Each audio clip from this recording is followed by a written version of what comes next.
TellyCast. Hi, I'm Justin Crosby, and welcome to another TellyCast.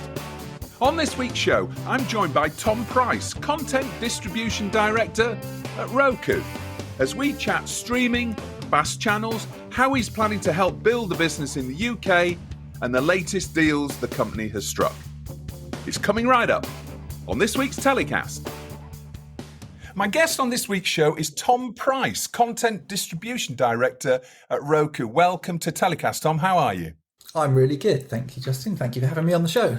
Roku is a name on lots of people's lips at the moment for lots of different reasons. So it'd be really interesting to have a chat about Roku and all the different things that are going on with the business. Before we get on to that, let's talk a little bit about your career so far, because I know you had a pretty lengthy stint at ITV before you joined Roku. As you say, I've had a long and really happy time at ITV. So, I started out many years ago as a strategy consultant, and from there joined Discovery, which was really my first step into TV. And from that point, I joined the strategy team at ITV. Unfortunately, just as the economy and the TV advertising market, all came crumbling down around us. And it was a pretty hairy time at ITV, which had a lot of debt at the time and kind of wasn't seen to have a plan. So there was a lot of work in the strategy team to sort of come up with a new plan that, could convince people that we knew how to turn things around. A lot of it wasn't rocket science. And what I really worked on in the years following that is a lot of taking the plan and just trying to actually make it happen. And as a result of that, I did loads of really interesting things. I spent time helping trying to rebuild relations between the studio and the network, which were in a pretty rocky place back then. I spent time discussing regulations for advertising with Ofcom. I spent time helping build the case to launch the ITVB channel and relaunch ITV2 as a really pure 16 to 34 play with shows like Family Guy and Plebs and, of course, Love Island. But if there's one thread that really runs through my time at ITV, I think it's been that what we would have called back then the internet is coming. We didn't really call it streaming back in the day. So the first project that I got handed when I joined the team at ITV was a project called Project Kangaroo, which is an ill-fated joint venture between ITV, Channel 4 and BBC Worldwide, which would have been a really pioneering internet-delivered television service at the time, and was unfortunately shut down by the regulator, which I think most people now view that as a mistake. We had an office and a team building it, and it was sort of all guns go to get this thing launched, and then it came to an abrupt halt. That was really set up to compete with Netflix, essentially, wasn't it? I think a lot of people view a lot of the networks in the UK and many others across Europe and around the world as being very slow to react to, the streaming challenges. But essentially, maybe they weren't that slow in this case. Maybe you were competing, at a relatively early stage. When we launched, it was almost more focused on competing with the iTunes download store, which existed then, because, Netflix had only just started getting out of DVDs and into streaming at that point. We obviously had that on our radar as well. And it was as much about AVOD and TVOD as well as SVOD. So it was really a sort of an all-encompassing play. And maybe it was too all-encompassing, which got us into trouble. I think that was probably a misstep and would have been better if it gone ahead. We didn't give up. I went on from that. I worked on YouView, which was another joint venture with the BBC and Channel 4 and also BT. If I take one lesson from YouView is don't try and negotiate a 7-way joint venture again, especially not one that's got as varied personalities as the BBC, British Telecom and Richard Desmond involved. As SVOD clearly was the growing thing that's, been the massive trend in the last few years, I got very involved with BritBox at ITV. So I did the deal to set up BritBox initially in the US, which has been, a super successful business, and it's grown into Canada, Australia, Nordics, other markets as well. It's been great in terms of building that really clear niche service for British content in those markets, and also in terms of the funding it's putting back into making shows in this country. So BritBox is something I'm really proud of internationally. And then I'm also really proud of BritBox in the UK, where I was commercial director. We took that from a sort of basically 4 people and a whiteboard up to the service that had about almost 800,000 subscribers at the point we decided to bring it together with ITVX. And, we really built a service and an app and a team and, made new shows from a real scrappy startup position. Incidentally, doing the distribution deals for BritBox was the first thing that introduced me to the team at Roku. So in a way, it also found me this job. What do you think are the main lessons that you learned from setting up BritBox and rolling that out? What are the key lessons that you've learned that you're bringing to your new role at Roku? I think it all starts with the content. It's a bit of a trite statement in television, content is king and all that. But that was what we really had going for us at BritBox, was we had, some of those amazing libraries of content. And, there are lots of people out there who've got content which appeals either in a broad sense, or maybe there's a niche audience that content really works for. So it's got to start from the content. The thing that actually, living and breathing BritBox every day, subscriber acquisition and churn, technical issues, all of this, is that the content on its own isn't enough. You have to really create that brand and that service and that user experience that delivers the content in the right way to people, because the content existed before we set it up, but we were able to create something, more than just the sum of the parts, I think. And that's what everyone is trying to do in this space. And it's incredibly competitive. There's SVOD, there's AVOD, there's, as you say, TVOD, there's, free content is becoming more and more prevalent. There's obviously pressures on people's budgets, and seeing the explosion of fast at home and also the way that people are accessing content. Brand is really key. And that's something that we spoke to Cedric at Rakuten last week about. And it was the importance of brand to them. I mean, they obviously, in Spain, they spent a lot of money sponsoring FC Barcelona to bring that Rakuten brand to that audience in Spain, that mass market audience. Content is one thing, but brand is another, isn't there? With seemingly hundreds of fast channels launching and free content available all over the place, whether it's program brands or channel brands.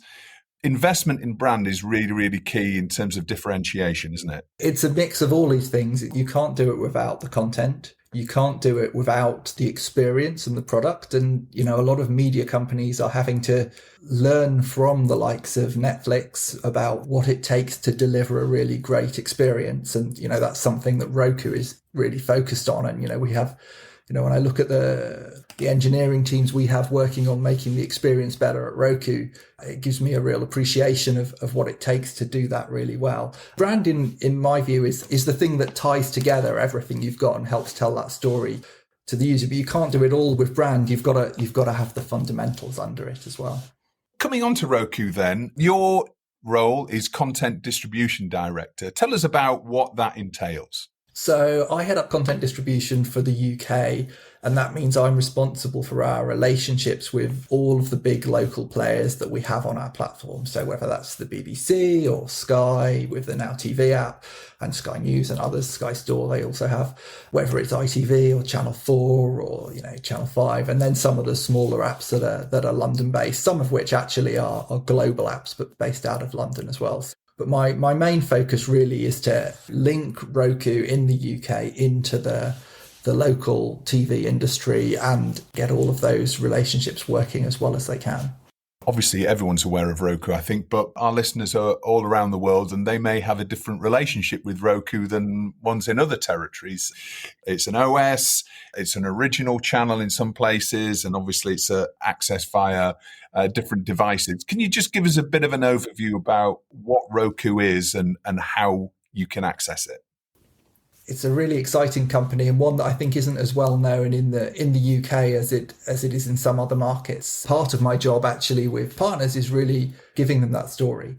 Roku sold its first streaming player to let people watch video streamed from the internet on a television set way back in 2008. So just when, the year after Netflix had added a bit of online video to its DVD by mail business, actually back when I was doing Kangaroo at ITV, that was when Roku had its first product out.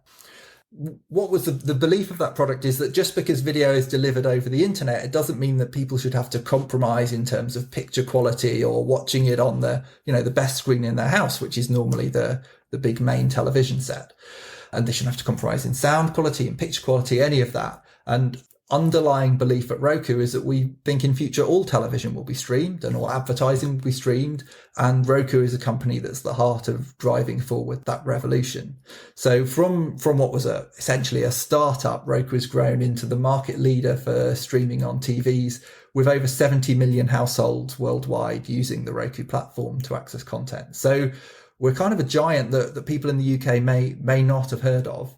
The other thing that maybe, as you say, sometimes confuses people a little is, are we a hardware company? Are we a content company? The background, as I said, is we started out making devices and we still sell millions of streaming sticks and players. But Roku is really, I think, a software company that's created an operating system that's optimized for television. And that runs on the players, but it also increasingly runs on TV sets themselves. And we work with dozens of manufacturers worldwide to make TVs that have got Roku built in. And then the other thing that Roku is, because of that, is it's a platform company that offers users a great range of entertainment, and it offers both the content companies and the advertisers a route to reach those millions of customers. That's really what Roku's DNA is. And on top of that, we then have some content services of our own, particularly in our bigger markets, the Roku channel, which is a full AVOD service, and fast channels and more that's included in that. So our biggest market is the United States. And in fact, an interesting stat I saw recently, which is the combination of our growth and cord cutting, is more homes in the United States have Roku, I think, than all of the cable operators combined now. And if you think how big cable was in the US, that's really quite a milestone. So, the US is the core of Roku.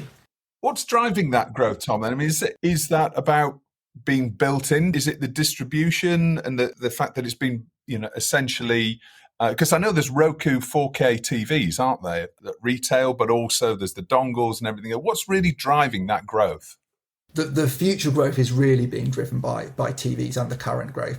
So, historically, Roku was about something maybe that you plugged into your TV in order to watch streaming on your TV. But a bit like people don't tend to sort of stick a TomTom on their car to get sat nav anymore. The future is that your TV will do it all. And most of our focus for our growth, players are still a big part of the business, but our focus for our growth is really Roku TV, both in the US and in the UK. And I should say that, whilst the US is the home market, Roku I've got a huge focus on international growth as well. We're available in 19 countries, whether that's, Canada, Mexico, Latin America, Germany, and of course the UK, which is where my focus is. There's some recent deals that you've done which are all seem to be fairly substantial. Those are content deals. Can you tell us a little bit about the Viaplay deal that you've just announced? Yeah, Viaplay is an app from the Scandinavian content group, now called Nent, used to be called Modern Times. It's slightly different in different markets. So everywhere, one thing it offers is a real sort of Nordic content offer, so sort of Scandi noir, crime and much more. There's so much great television produced out of that territory. And then the second leg it has in some markets is a premium sports element. So in Scandinavia itself, they've got premium sports, and then in markets like the Baltics, in the UK, they've bought some sport content as well. So we're really pleased to have Viaplay launch on Roku. It's available in multiple territories, including the UK, including Canada and others. And it's just an example of how someone who is a regional content owner and broadcaster can launch a global service in partnership with platforms like Roku. Another deal that I saw which really piqued my interest was a deal with Jelly Smack for influencer content. We're obviously seeing huge numbers when it comes to content creators on various different social platforms creating content. But there's a really interesting deal that you've done with Jelly Smack to bring that influencer content onto Roku. Tell us about that.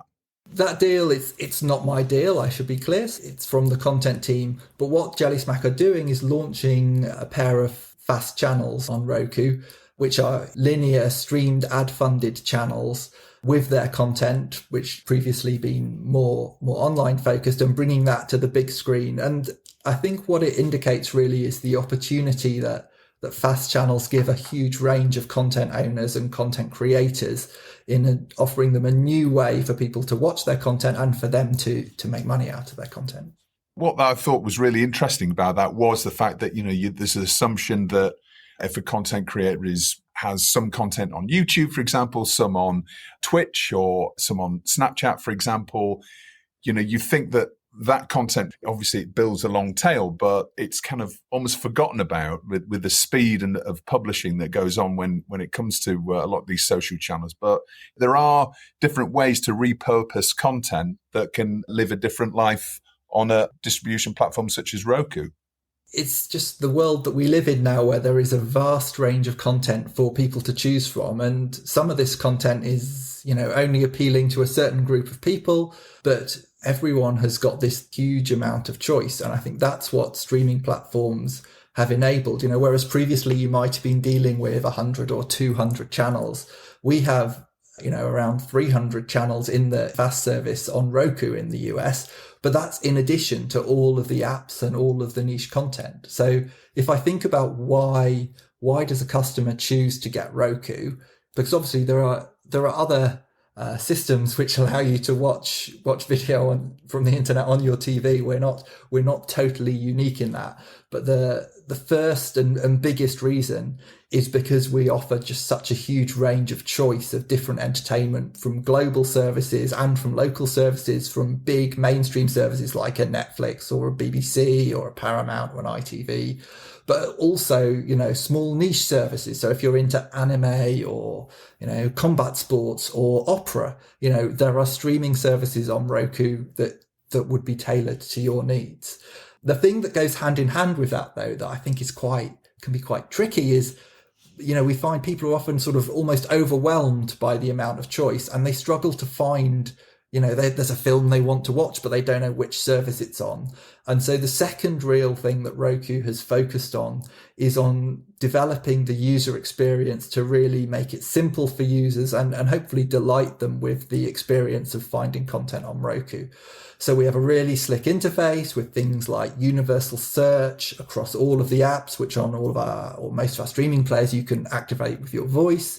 When we get our products reviewed, they always rate really well. And when we survey our users and we do what's called a net promoter score, some people will be familiar, but basically it's, would you recommend this to a friend?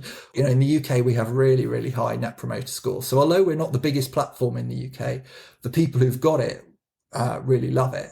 And then the third reason that people choose Roku is because we believe that to get that great experience, it doesn't have to come with a high price tag. So value is a really important part of what Roku does. It's been designed from the ground up to run, on really cost effective hardware. And, with the cost of living crisis, more people are looking to save money. And, TV is a place that we're seeing some of them are going.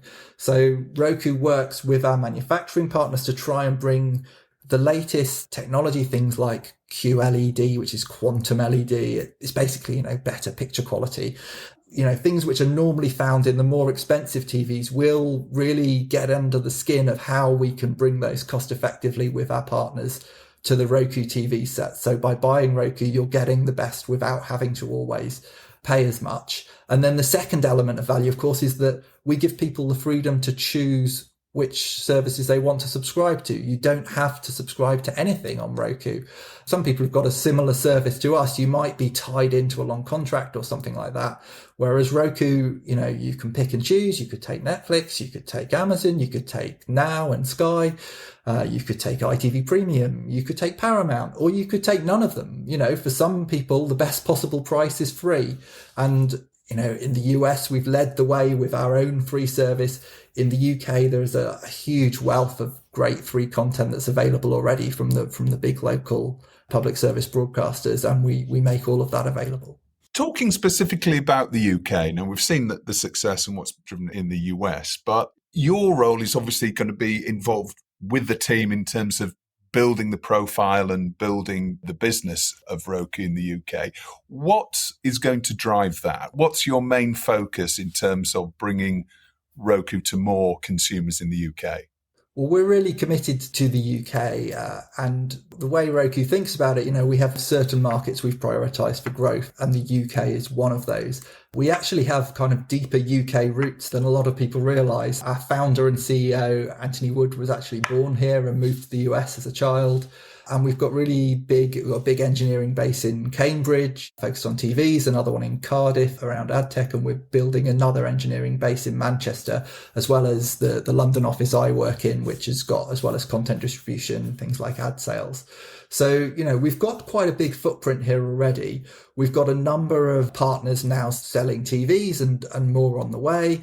And we're really just in a phase of increasing the number of Roku options we've got, especially in Roku TV, in terms of brands and retailers and different screen sizes and features and functionality, because, people choose different TVs for different reasons, so that we can build a really, significant share in this market. I've spent a lot of time at ITV. I've spent a lot of time around the public service broadcasters. I kind of appreciate the specialness of the British television industry. And, I go to some conferences and people are sort of worried about the future and what is streaming going to destroy it. And I think we're really here to work in partnership with the local services, the PSBs and the non-PSB services here, the commercial sector, and find a way to help them reach a streaming audience that they're maybe a bit worried is disengaging with linear TV. I think in the last 18 months, we've really seen, the BBC, ITV with ITVX, Channel 4, who are renaming all four, I think they've announced. We've seen these moves, which I take as a really positive commitment to streaming by the incumbent players who can see that they've got to meet the customer where the customer is. We want to help them do that and help them do it even better. How about originals? Now, this is something a lot of our listeners, obviously, we have a lot of indies and a lot of people from right across the content industry ecosystem, but a lot of people are obviously aware of Roku Originals and the deal that was done to buy a lot of the Quibi content. Feels like a very long time ago, that. What's Roku's original content strategy going from here? Are you still commissioning content out the US? If so, what sort of content is the Roku channel looking to commission? We actually are still commissioning content out of that team in the US. In terms of what we're looking for, I should really refer people to David Eilenberg, who heads that Roku Originals team. I'm probably not the best person to articulate exactly the next thing we're looking for. But, what I'd say about that team is that they're quite opportunistic. The next big thing or interesting thing they do won't necessarily look like the last big thing, and that they're open to new ideas. So, to pick two things that we've got at the moment, we've got our film TV movie that we made for the Roku channel, Weird, starring Daniel Radcliffe, for which he's been nominated for a BAFTA, playing the sort of legendary US parody music artist, Weird Al Yankovic. And I don't know if you've seen any of the slew of sort of music biopics, Rocket Man and Bohemian Rhapsody, and that are going around at the moment. And I'd say that Weird very much leans into that genre, but in a Weird Al Yankovic parody style. So as it goes on, it gets just sort of more and more bizarre, but it's actually hilarious. I really, really enjoyed it. It's a great thing. I wouldn't represent that Roku is about to, start getting out a huge checkbook and making feature films left, right and center, but it was a great opportunity from some great contacts the team had, and they made it. Another show I'd highlight is the Great American Baking Show, which is, the US version of the Bake Off from Love. And that is now a Roku original going out on the Roku channel in America with Paul Hollywood and, many of the team that people will be familiar with from back here. Interesting. Okay. Oh, well, we'll keep our eyes peeled on all these new, as you say, maybe opportunistic deals that have been done out of the US. Coming back to the UK, do you currently find Roku branded TVs at retail? What's the biggest distribution channel for Roku in the UK?